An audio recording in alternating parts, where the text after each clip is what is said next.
تو کون سا جادو سیکھو گی پہلے؟ وہ اس کے سامنے بیٹھ کر اس سے پوچھتا ہے۔ اس کے چہرے پر سنجیدگی تھی، آنکھیں وائن پر ٹکی ہوئی تھیں۔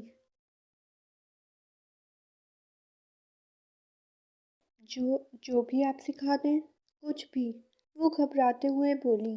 اس نے تو سوچا ہی نہیں تھا کہ وہ اس سے یہ سوال بھی کر سکتا ہے۔ وہ تو بس اسے دیکھنے، اس سے ملنے آئی تھی۔ اس کے علاوہ تو اس نے کچھ اور سوچا ہی نہیں تھا۔ ڈرتی ڈرتی بس آ گئی یہاں پر۔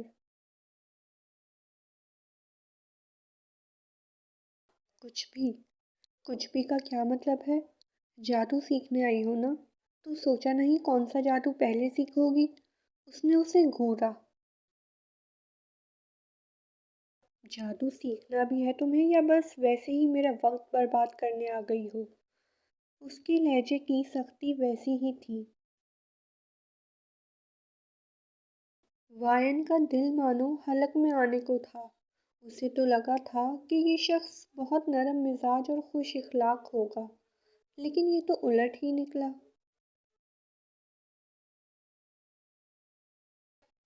نہیں، ایسا کچھ نہیں ہے۔ میں جادو سیکھنے ہی آئی ہوں، لیکن کون سا پہلے سیکھوں وہ نہیں پتا۔ اس نے پہلے اٹکتے ہوئے، پھر جلدی جلدی کہا۔ ٹھیک ہے، تو پھر میں خود سے ہی تمہیں کچھ سکھاتا ہوں۔ وہ کھڑا ہو گیا اور پیچھے ٹیبل پر کچھ ڈھونڈنے لگا۔ یار، اس سے زیادہ خوبصورت لڑکی میں نے آج تک نہیں دیکھی۔ ہائے صدقے جاؤں، پتہ نہیں کب اظہار محبت کروں گا اس سے۔ وہ موبائل میں کسی لڑکی کی تصویر دیکھ کر مسکرائے جا رہا تھا۔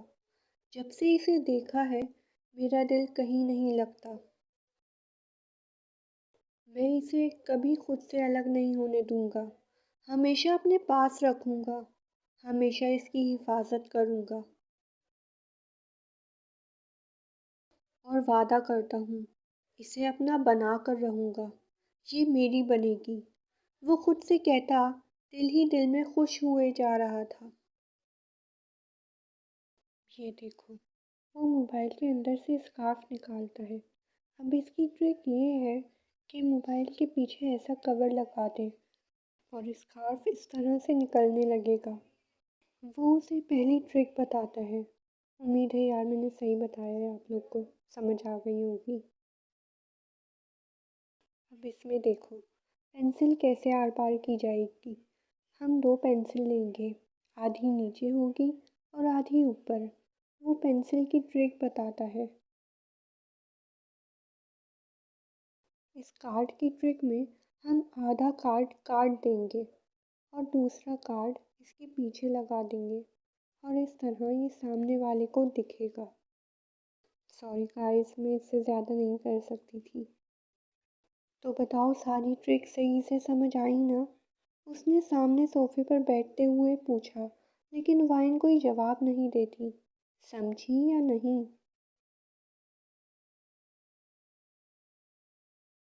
یونگی نے جب پھر سے تیز آواز میں پوچھا تو اس نے جلدی جلدی ہاں میں سر ہلا دیا، جبکہ سیکھا اس نے کچھ نہیں۔ دھیان تو سارا اس کے چہرے پر تھا۔ گڈ۔ فی الحال آج کے لیے اتنا ہی، باقی سب بعد میں سکھاؤں گا، ٹھیک ہے؟ وہ کہتے ہوئے پیچھے آنکھیں بند کر کے ٹیک لگاتا بیٹھ گیا۔ جی ٹھیک ہے، وہ آہستہ سے سر ہلا کر کہتی ہے۔ اوکے سر، تو پھر میں اب چلتی ہوں۔ وہ جانے کے لیے کھڑی ہو جاتی ہے۔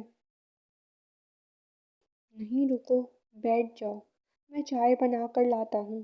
وہ کھڑا ہو کر کچن کی طرف اپنے قدم بڑھانے لگتا ہے۔ نہیں سر، ٹھیک ہے، میں بس جا رہی ہوں۔ وہ اس کے پوچھنے پر دل ہی دل میں بہت خوش ہو رہی تھی، لیکن گھبرا کر بولی، تمہیں نہیں پینی، لیکن مجھے پینی ہے، اور اگر میری چائے پیتے وقت بھائی آ گئے اور انہیں تم نہ ملی تو وہ میرا چائے پینا حرام کر دیں گے۔ اور میں اپنی چائے بہت اطمینان سے پینا چاہتا ہوں، اس لیے اب تم سکون سے بیٹھو اور چائے پی کر جانا، وہ کہہ کر کچن میں چلا گیا۔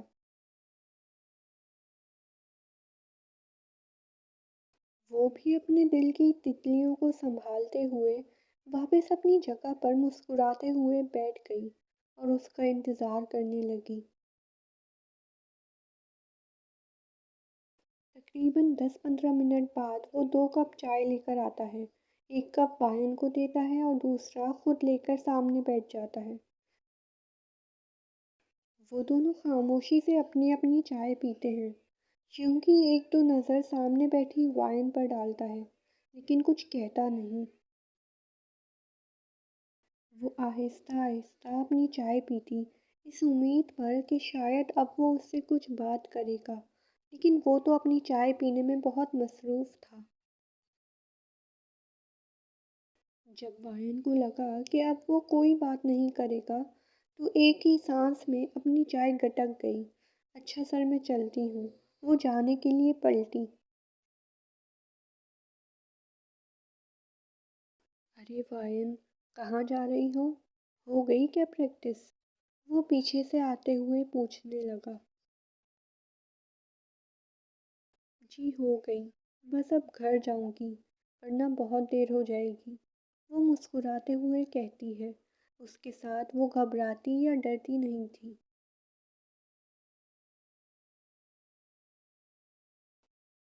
ٹھیک ہے۔ اس کی نظر چائے کے کپ پر پڑتی ہے۔ شکر ہے یونگی، تم نے بچی کو چائے تو پلائی، اس نے مسکراتے ہوئے کہا۔ ہاں، کیونکہ مجھے پتہ تھا اگر تم مجھے اکیلے چائے پیتے ہوئے دیکھ لیتے تو میرا سر کھا جاتے، وہ بیزاریت سے بولا۔ اس کی اس بات پر ہوسو کا کہکا بلند ہوا، جس پر وائن بھی اپنی ہنسی کو روک نہ سکی۔ سر اب میں چلتی ہوں، آپ کا بہت شکریہ، وہ ہوسو کو کہتی ہے، اور آپ کا بھی۔ وہ یونگی کو دیکھتی ہے پھر وہاں سے چلی جاتی ہے۔ وائن کے پیر آج زمین پر نہیں ٹک رہے تھے، اس کی مسکراہٹ تھی جو جانے کا نام نہیں لے رہی تھی، لیکن کچھ دیر میں سامنے کھڑے شخص کو دیکھ کر اس کی بتی سی بند ہو گئی۔ کہاں سے آ رہی ہو تم؟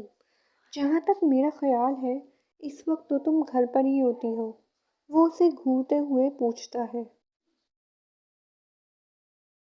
وہ میں اسٹور گئی تھی، مجھے اسٹور سے کچھ ضروری سامان لینا تھا، وہ ایک سانس میں کہتی ہوئی وہاں سے جانے لگی، لیکن جنگکوک نے اس کا راستہ پھر سے روک لیا۔ آج کل تمہاری ضرورتیں کچھ زیادہ نہیں بڑھ گئی؟ خیر تو ہے؟ وہ اس کی طرف جھکتے ہوئے پوچھنے لگا۔ ارے باپ رے! وہ حیرت سے پیچھے کی طرف ہوا۔ نہ کرو یار، کہیں تم میرے بچوں کی ماں تو نہیں بننے والی؟ اس نے آنکھیں پھاڑتے ہوئے پوچھا۔ اس کی بات پر وائن کی آنکھیں چار ہو گئیں۔ نہیں نہیں، دماغ خراب ہے کیا؟ ایسا کیسے ہو سکتا ہے؟ ایسا نہیں ہے۔ اس کی بات پر جنگکوک زور زور سے ہنسنے لگا۔ اچھا، چلو شکر ہے ایسا نہیں ہوا، وہ پھر ہنسنے لگا۔ ہاں، ایسا کچھ بھی نہیں ہے، اور میں کیوں تمہارے بچوں کی ماں بنوں گی؟ مجھے نہیں بننا، وہ منہ بنا کر ماتھا جوڑ کر بولی۔ ہاں ہاں، میں کون سا بنا رہا ہوں؟ میں تمہیں اپنے بچوں کی ماں کبھی نہیں بناؤں گا۔